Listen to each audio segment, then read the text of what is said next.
Lesson 24, radicals with variables inside. So the previous lesson, lesson 23, we had just done radicals, simplifying radicals with just numbers in them.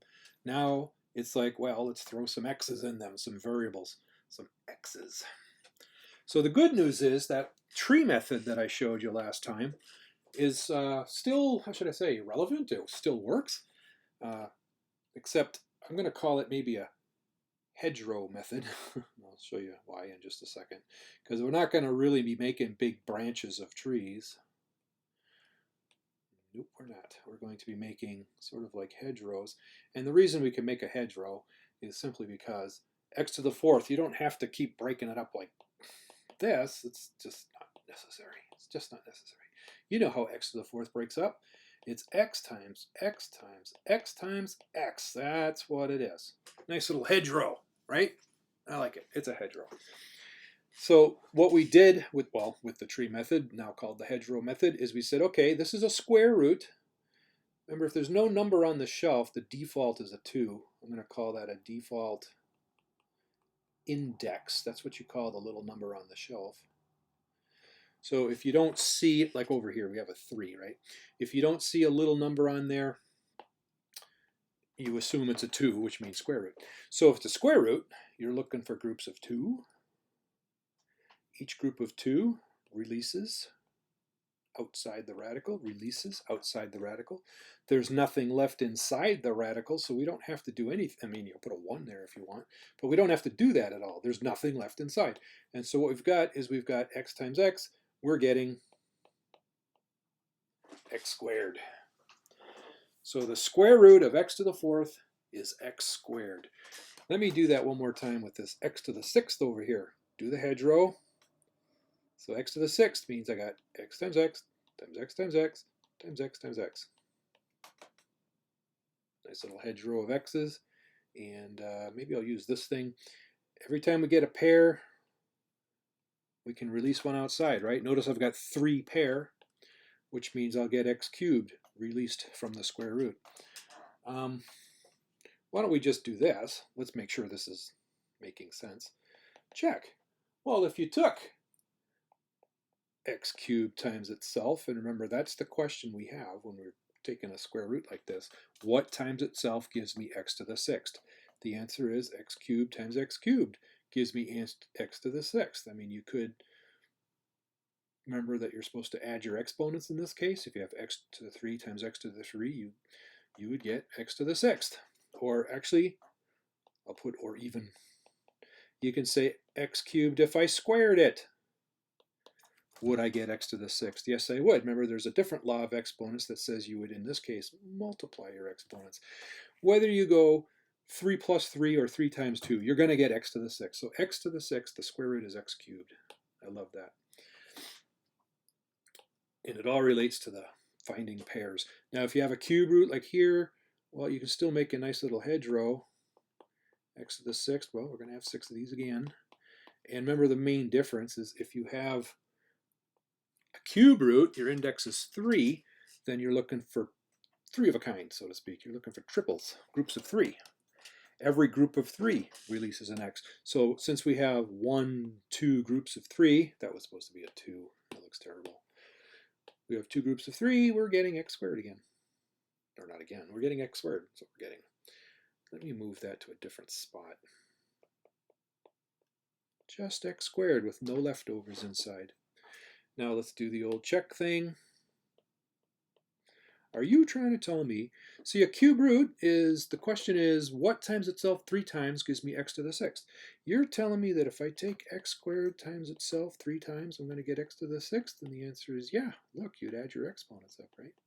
2 plus 2 plus 2 is 6. Or, I'll say or even, just like I did over there. You can say, in other words, if I take x squared and I cube it, I'm going to get x to the sixth. And yeah, because you're going to do x to the 2 times 3, you're going to get x to the sixth. So it works. So the tree method, or I'm calling it the hedgerow method, it still works. That's the good news. Although personally, I kind of prefer this little trick, the old divide the exponent by the index trick. Now, what is that talking about? Well, this is the exponent. This is the index, right? Exponent, index. Notice if I took the exponent of 4 and divided it by the 2, I would get 2, and my answer was x squared. Why does that work? Because I have basically 4 x's, right? X times x times x times x, and I have to make groups of 2. And how many groups of 2 can you get? 4 divided by 2 gives you 2 groups of 2. 2 groups of 2 is going to give you an x squared out front. So that's why it works. Works great. Here, the exponent is 6. The index by default is 2. And if you go 6 divided by 2, you get 3. And guess what? We had x cubed. So again, how many groups of 2 can we get if we have 6? Well, you can make 3 pairs. And it even worked for this good old cube root over here.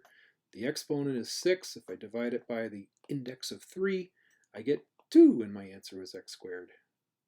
Because I needed groups of 3. That's what this 3 is telling me. I need groups of 3. How many groups of 3 can I get if my exponent is a 6? Meaning I've got 6 x's. I can get 2 groups, which means I can release twice. I can release an x twice, so I get x squared. So I love that trick. I love it. And so when you have bigger exponents, sometimes I think you're going to prefer this. Like, you could take x to the 8th. Don't get me wrong. You could, if you really, really think this is the grooviest way to go, you could say, look, I'm going to just make 8 x's. 1, 2, 3, 4, 5, 6, that's 7, right? I'm going to erase this in a minute. But I'm going to just, you could do this. You say, hey, there's a pair, there's a pair, there's a pair, there's a pair. Notice you got 4 pairs. You're getting x to the 4th. Actually, I guess I don't have to erase it, because I can say, quite simply, let me say it this way, actually. You take the exponent, you divide it by the index. So the exponent is here, it's an 8. The index of the radical is, by default, a 2. It's a square root, so that's like a 2 root. Second root? I don't know. Square root. So 8 divided by 2 is 4, and that's why I get x to the 4th. Again, x to the 4th times x to the 4th really is x to the 8th. Yep. Works great. Divide the exponent by the index trick. You gotta like this. How about if I do it here? Exponent, and I mean the exponent on the x, divided by the index, by which I mean the index on the radical, is 12 is the exponent, divided by, since it's a square root, the index is 2. You get 6, and so the answer is x to the 6th. Bada boom, bada bing. You want to do the Hedgerow method? Go ahead and do the Hedgerow method. You'll get the same thing. You might want to prove that to yourself. Lastly, it works with cube roots too. Exponent divided by the index is 12 divided by the index is 3 in this case. So we get 4. In other words, x to the 4th is the answer to this one.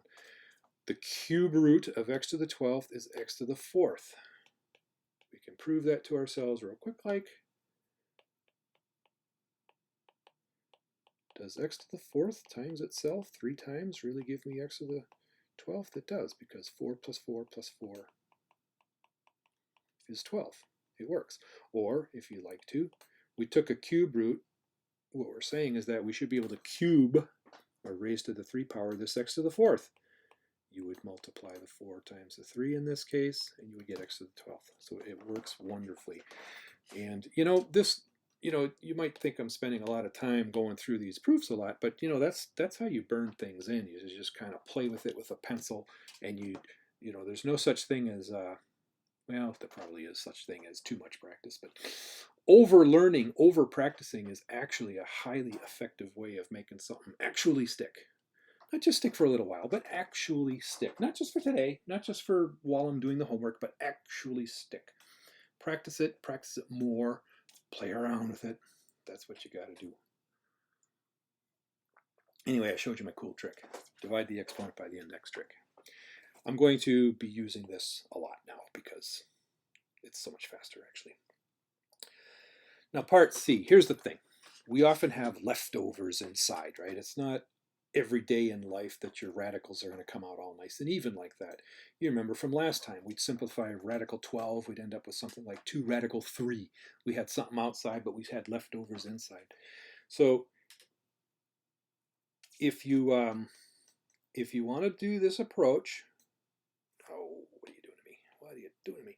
If you want to do this approach, and I do, if you take the exponent divided by the index, which again, the default is 2 in this case, notice we're not getting an even result. 5 divided by 2. The answer to that would be 2 with the remainder of 1. Remember when we used to do math that way? Not me and you personally, but, well, I did a long time ago, and you did a long time ago, I bet. Anywho, 2 remainder 1. Go on, you. And what that means is that I can get, remember the question, how many groups of 2 can I get? Answer, 2 groups of 2 with a leftover. And so that'll end up looking like this. I got 2 groups of 2, each one releases an X, and I'll have 1 left over inside. Now if that seems a little mysterious, let's just fall back on the Hedgerow method real quick. 5 of these things. 1, 2, 3, 4, 5. So again, this is the Hedgerow method. There's a pair, there's a pair. This gets me an X out front, this gets me an X out front. This X is trapped inside forever. So multiplying these two things, I get an X squared, I get a square root of X. So notice it's exactly the same thing, right? It's just this, the beauty of this method, I think, is that it's so kind of clear what's happening. For that reason, I do kind of like this method. On the other hand, this is a lot shorter to just go 5 divided by 2 is 2 remainder 1. Boom. You got to admit that's nice. Now this, as it's a rule, and generally I don't like rules because rules, if you just memorize a rule without knowing any of the background to the rule, that can actually be a very dangerous thing. For one thing, rules that are simply memorized don't really stick very well at all, especially not past the homework set. So anyway, it's always good to look at things both ways. Let's see. I wonder if you would want to try to guess what the answer is to that one. Pause. Unpause. Okay. You've guessed, right? I'm going to do it both ways. I'm going to do it just like we did over there. I'm going to do it both ways. If I do it this way, exponent divide by index, now this time it's a cube root, index. Okay, so I'm getting 5 divided by 3. The question again is how many groups of 3, because every group of 3 I can release something. So it only goes in once, and notice I'll have 2 left over. Now this is outside and this is inside. So I'm going to have an x to the 1 power outside, and I'm going to have an x to the 2 power inside. So that's how that works. That's how the rule kind of works. Why does the rule work that way? Because if you did it with the Hedgerow method, I got 5 of them. 5 divided by 3 is 1, telling me that I can get 1 full group of 3, telling me that I can get an x out front. The remainder is 2, telling me that I still got a pair of x's inside, which I put back together as an x squared. So it works. It works great. I love it. I love it. So in all honesty, I didn't know what else to call these except really good test questions. These are like the ultimate examples. If you can do these examples, I'm pretty sure you can handle any example that anyone throws at you. Now you'll notice that on the left side I've got a bunch of square roots, square root, and on the right side I've got a bunch of cube roots, cube root, cube root. So what I'm thinking I'm going to do is I'm going to go down the left side, and then we'll come back up here and go down the right side. So we'll do all the square roots first, just so we're in a square root frame of mind. And then the cube roots are very similar, but let's just do them all together when we're in a cube root frame of mind. So what makes this one such a nice test question right here? I'll tell you. It's because you see a pair of 9s there. There's a 9. There's a 9. They're playing different roles. You know, this 9 multiplies, right? It's 9 times Whereas this 9 is an exponent. It's telling me that I've got x times x times x times x times x times x times x times x times x, and I hope I counted that right. But anyway, you got 9x's multiplying. They're both 9s. They have different functions, and the important thing is we simplify them in completely different ways. I think the safe way to fly with these things is to break that radical up into two radicals like this. So I got square root of 9x to the 9th. That is the same thing as saying square root of 9 times the square root of x to the 9th. So I just do that. I break it up. Because then I can focus, keep my attention focused. Here it's like, okay, that's just a number. How do I do numbers? Oh, I got to do the tree method or something. And then you say, wait a minute, I should have realized that. The square root of 9 is just 3. I knew that. But with this thing, well, you can do either the hedgerow, or you can do the old exponent divided by the index. 2 goes into 9 4 times. I get 4 full sets, or four full pair is what I should say, with a remainder of 1. So that means I'm going to get x to the 4th. I've got 4 pair in there, so each pair releases an x. So I get 4 x's out front. I get x to the 4th out front, with 1 left inside. So this one reduced one way, what times itself is 9, and this one reduced kind of a different way. The question's the same, what times itself is x to the 9th, and it turns out that if you multiply these two things together, you will get x to the 9th. Maybe I should just kind of prove that to you real quick. If I take x to the 4th times the square root of x, and I multiply it by itself, is that really going to be x to the 9th? Well, you know you can multiply things in any order, right?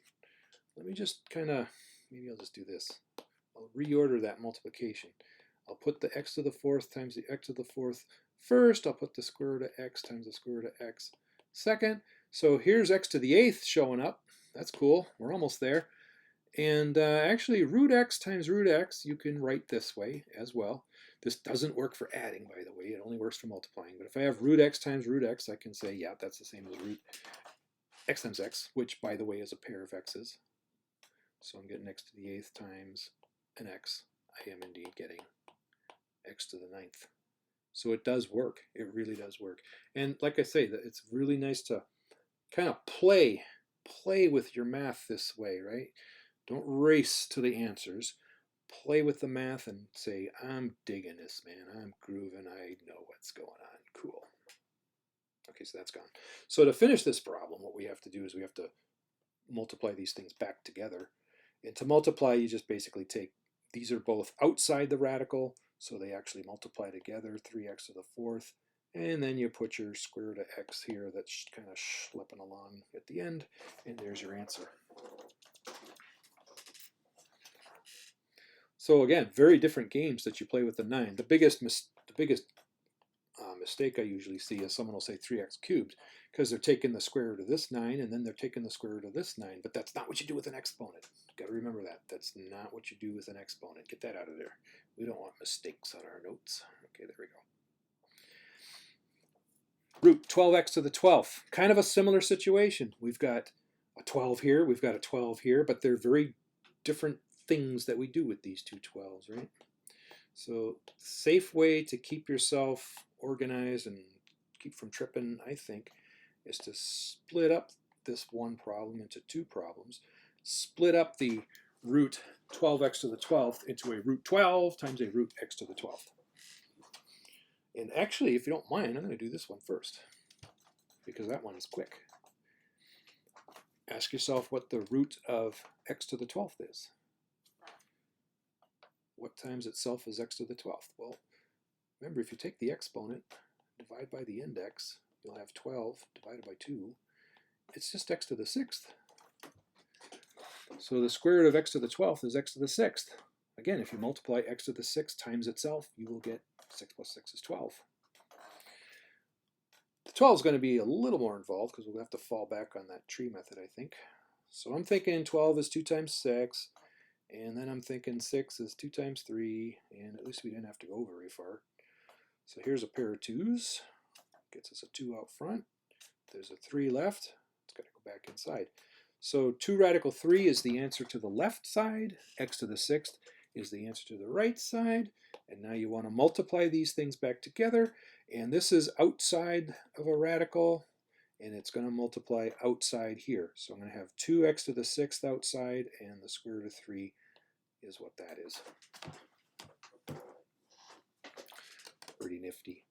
So if you're pretty comfortable that you can keep these two games separate and straight, what you do with the number in front is very different than what you do with the exponent, right? That's the point I'm trying to drive home here. Then maybe you can try this one yourself real quick. Give you a second to pause there. I'll try this shade of blue. Let's see how we like this one. Let's see what we got. Ooh, this is cool. A little dark, but I'm going to split it up into two separate problems because you deal with the 20 and you deal with the x to the 7th in very different ways. The 20 is a number.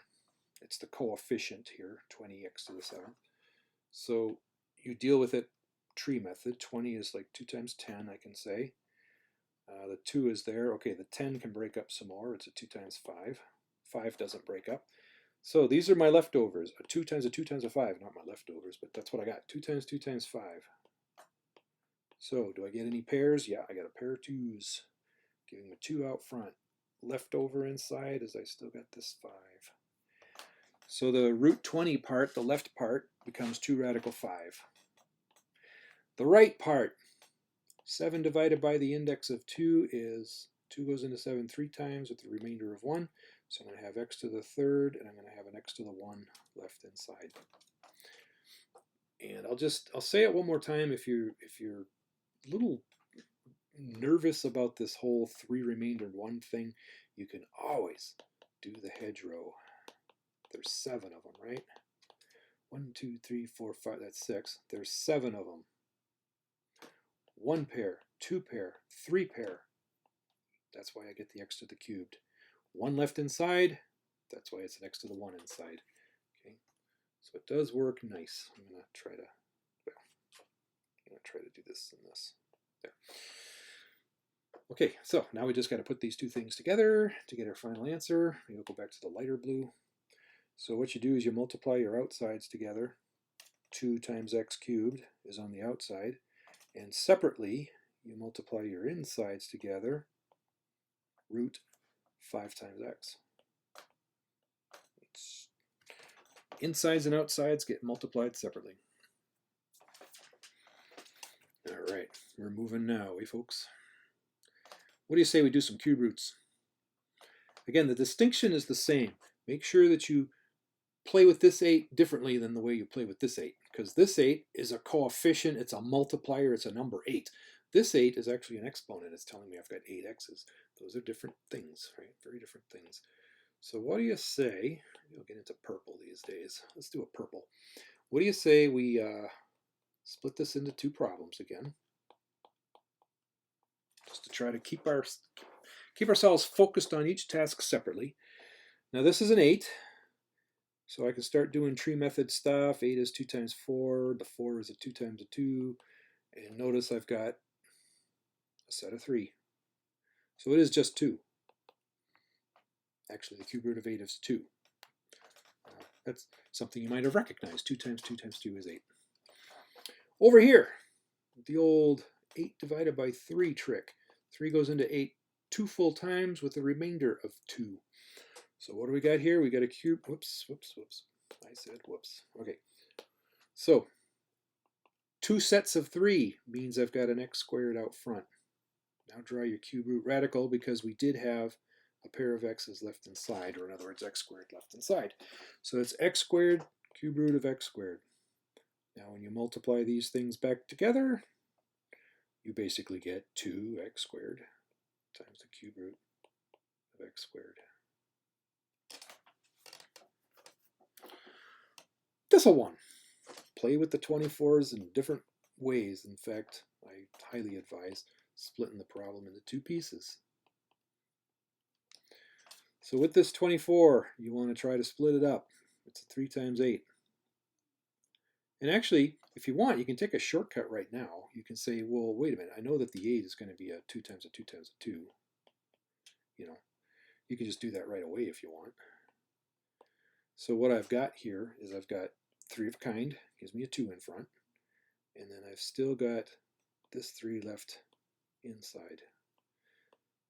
So cube root of 24 is 2 cube roots of 3 times. Now here you do the old exponent divided by the index trick, which comes out nice and even actually.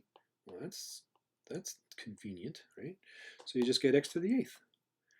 Now I have to multiply these two things back together, this times this, and this is outside of a radical, so it's going to combine with the 2 here.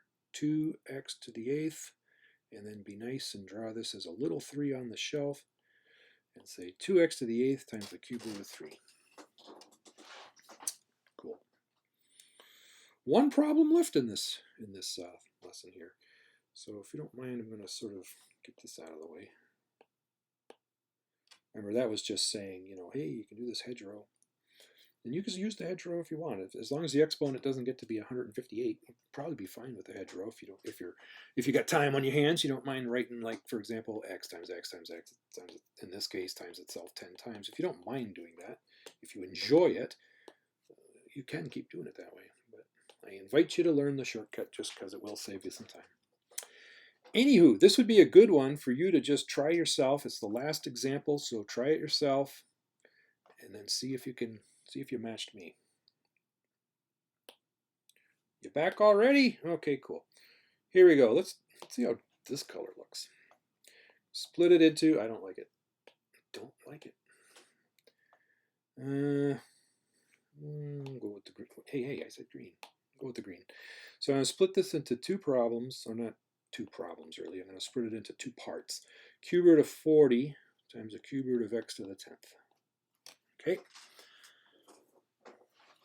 I'm splitting it up because you play with this 10 a lot differently than you play with the 40. It's 2 completely different games. So this game, when you have just numbers, that's the old break it up game, the old tree method, whatever you want to call it. And you know what? 2 times 40 is not 40. I used to know that. Anyway, 40 breaks up as 2 times 20. Again, you can break these things up any way. You know, if you saw it, like a 4 times 10 and you wanted to do that first, that's fine. As long as you keep going all the way until it's all primes, it'll work. So notice that I've got, that's it, that 2, 2, 2, 5. There's nothing else. I got 3 of a kind. That's going to release a 2 outside. And then I still got the 5 inside. Don't forget it. So the cube root of 40 reduces to 2 cube roots of 5. Come on over to here. You want to do hedgerow? You'd have to go x times itself. You'd have to have 10 of these things. 10, right? Then you'd have to find, there's 3, there's 3, there's 3. So you get 3 x's being released, which means you've got an x cubed out front, and then you've still got that x left over. Or, again, 10 divided by 3 would have got you 3 remainder 1, and that's where I'm getting this 3, and that's why this is x to the 1 power. Okay. Anywho, that's what we get there. So now we have to recombine these things, maybe in a different color just for effect. So this, I'll just put a big old recombine here, remultiply back together. 2 cube roots of 5 is going to be multiplying x cubed times the cube root of x. You multiply the outsides and the insides separately. This only works for multiplication. A lot of things only work for multiplication or division or something, but anyway, this works. So on the outside I have a 2 and I have an x cubed. I can multiply those things together. And then I can multiply my insides together. They stay inside a cube root, but I'll have a 5 times an x inside my cube root. And that's how that multiplies. Pretty nifty. I think we'll be playing with radicals for what? At least 2 more lessons. Okay, so this is a good lesson to master before we get to the next one. We're gonna have to start rationalizing denominators is in the future. I don't know if it's the next one or the one after that. Anyway, have a good day.